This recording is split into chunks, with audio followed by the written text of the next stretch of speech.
Launch titles are arguably the most important aspect to any new console. They need to act as a showcase for the new hardware, while also trying to be, well, fun.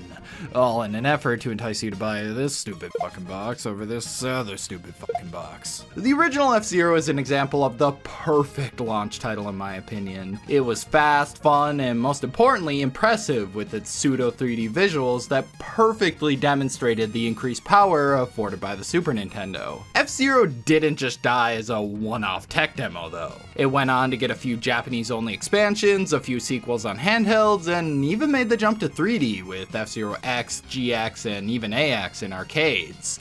But then, nothing. After the Japanese-only F-Zero Climax released in 2004, the series kinda went AWOL. So what gives? Why haven't we seen a new F-Zero game in so long? Well, the main reason, according to Miyamoto at least, is Nintendo apparently just doesn't know what to do with it anymore. You see, Nintendo likes to innovate and bring something completely new to the table with each new installment to a series. And as far as Nintendo's concerned, F-Zero has already peaked with F-Zero GX, so they see no reason to continue it. And you know what? Yeah, I can understand that. F-Zero GX is an outstanding game, and trying to come up with a way to top it? No way! But as I was trying to come to terms with this sad reality, for Christ's sake, man, just give us one more game! I remembered an F-Zero anime, that aired all the way back in 2003. So I decided to check it out, and as I made my way through those 51 episodes, I started to realize just how much missed potential there is with these games. You son of a bitch, you've been holding out on us!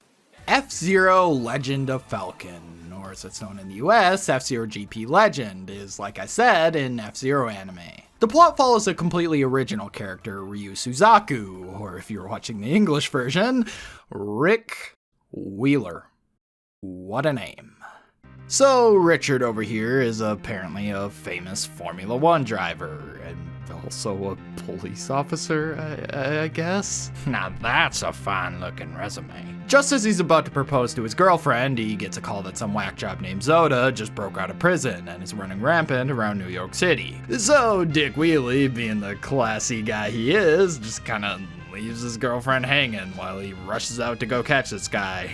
Wouldn't you know it, he nearly gets himself killed. So he gets cryogenically frozen until advances in medical research can properly revive him. 150 years later, he's finally woken up by Jodie Summer and Dr. Stewart, which, hey, finally some recognizable characters. They then drop the biggest goddamn plot twist ever. New York City is now called Mute City. Okay, so I should probably mention that this anime doesn't follow the game's canon. A lot of the characters and locations are pulled straight from the games, but their backstories and motivations are all mostly original for this anime. So no, unfortunately Mute City from the games isn't just New York City with a new name. That's just an anime thing. God damn, is that funny or what? Now, you'd think they'd spend a bit of time showing Ryu in shock as he wakes up in a completely new century and that, you know, everyone he loved is probably dead. And they do, for like a second, and then he just kind of jumps straight into racing.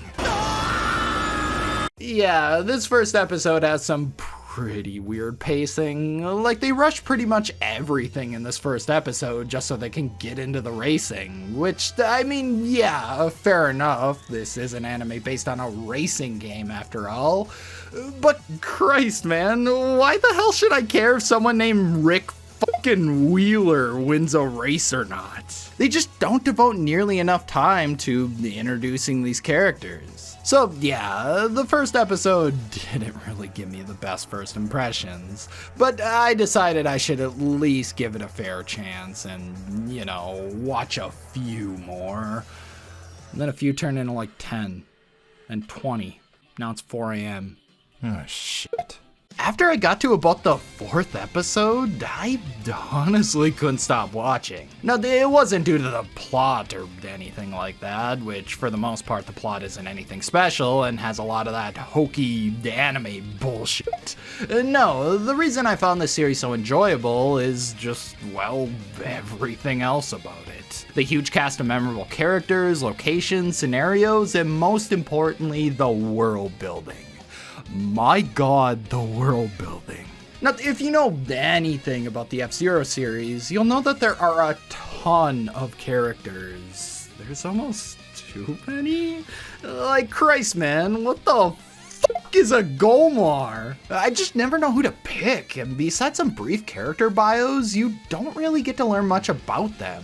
But this anime was able to introduce me to pretty much all of them in a much more manageable fashion. Each character gets at least one episode dedicated to them, and they're constantly introducing new ones, which helps keep things fresh. This anime isn't a bad way to familiarize yourself with the cast of F-Zero. Just remember that most of the characters have slightly altered backstories here.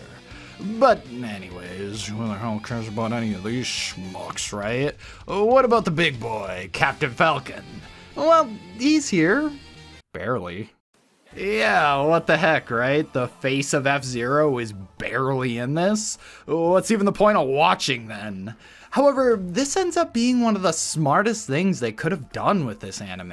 You see, we all know and love Captain Falcon. He's a badass bounty hunter with his iconic So, of course, he's gonna be the one thing people want most out of an F-Zero anime. But in having his appearances be so rare, it makes each time he does actually show up feel so much more impactful. Like you go a couple of episodes with little to no sign of him, and then out of nowhere... Captain Falcon!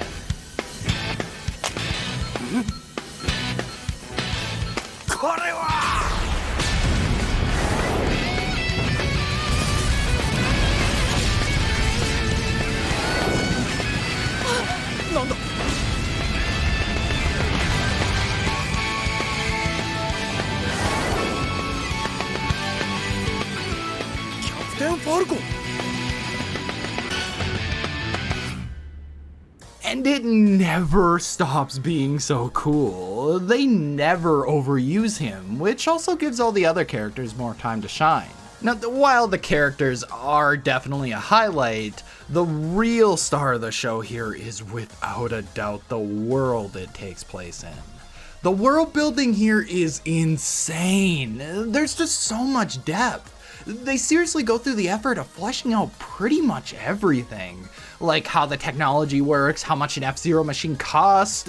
Hell, they even go over what Captain Falcon's type is. It's girls with black hair for all y'all wondering at home. Yes! Now, they don't reveal all this through some boring exposition dumps or whatever. No, instead they have these cute little trivia segments after each episode. These are hosted by Bart, who runs a cafe in the actual anime, and also he has a really great chin. Like if you just cover this bit up and focus on that. Anyways, these sections really do a great job with fleshing things out and makes this anime feel like it takes place in a real living, breathing world. And this all very clearly highlights an aspect of the F-Zero games that has been somewhat neglected. As weird as it may sound, the games kind of focus a bit too much on racing, in my opinion. I mean, they have this huge cyberpunk style world, but it mostly just exists to be the aesthetic of these games. It's a huge shame too, because even though it's not canon, this anime shows that there's so much potential behind the world of F-Zero. Potential that I feel anyways hasn't been fully explored in the games yet.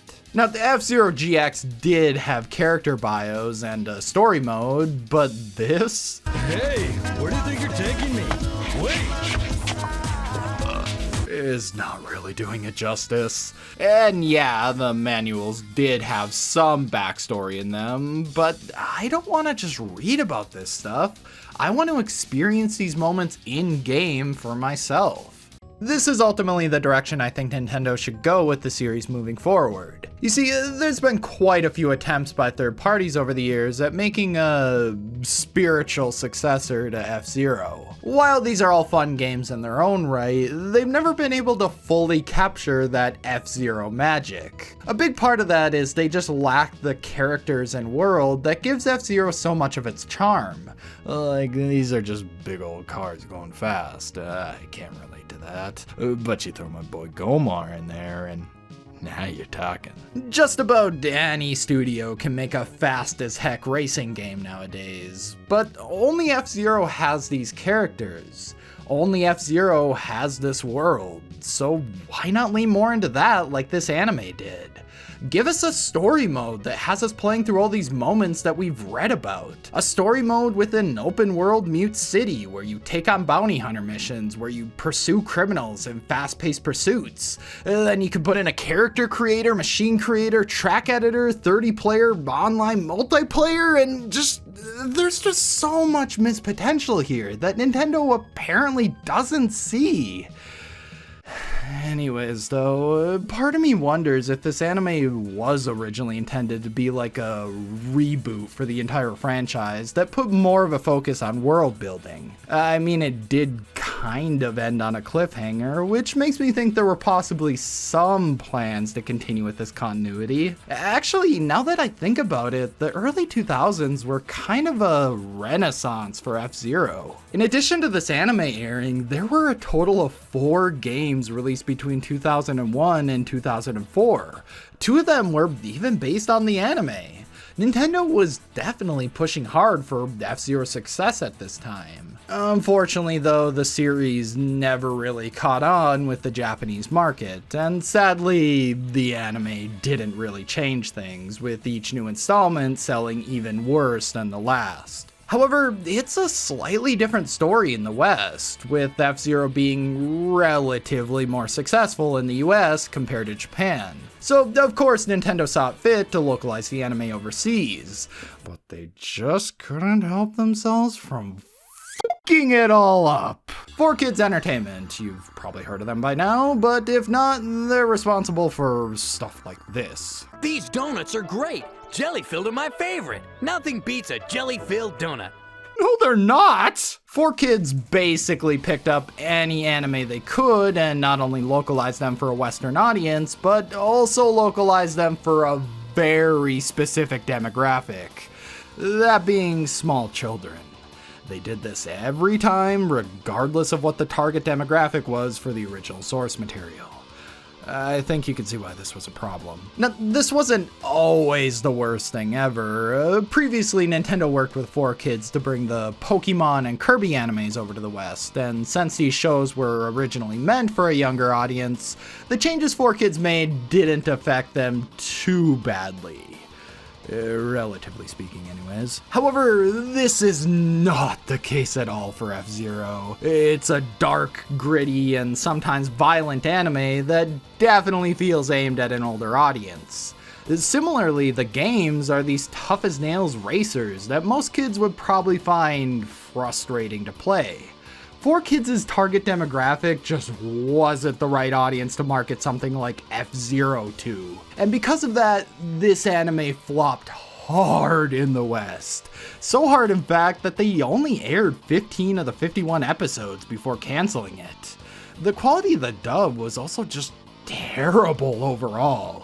Now, they definitely tried to push this anime in the West with various promotions and localizing one of the tie-in games. However, it just never stood a chance with 4Kids. But that's not to say this anime never stood a chance in general.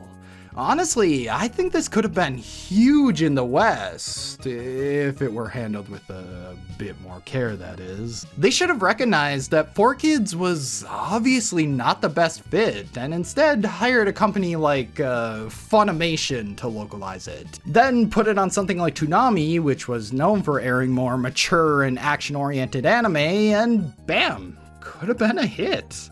Then, who knows? That could have led to a whole new generation of F-Zero fans, which possibly could have saved the franchise. Basically, this anime just deserved better. F-Zero Legend of Falcon is so goddamn good. It encompasses everything I love about this franchise while also expanding on aspects that the games have mostly neglected. It shows how much potential there still is with F-Zero and its world.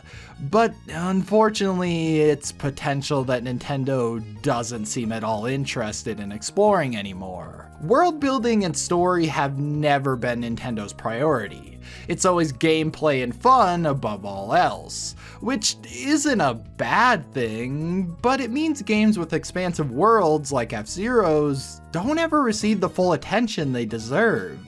Who knows though, maybe someday Nintendo will see the value in fleshing out F-Zero's world in a new game. But for now, this anime will just have to serve as a reminder of F-Zero's untapped potential.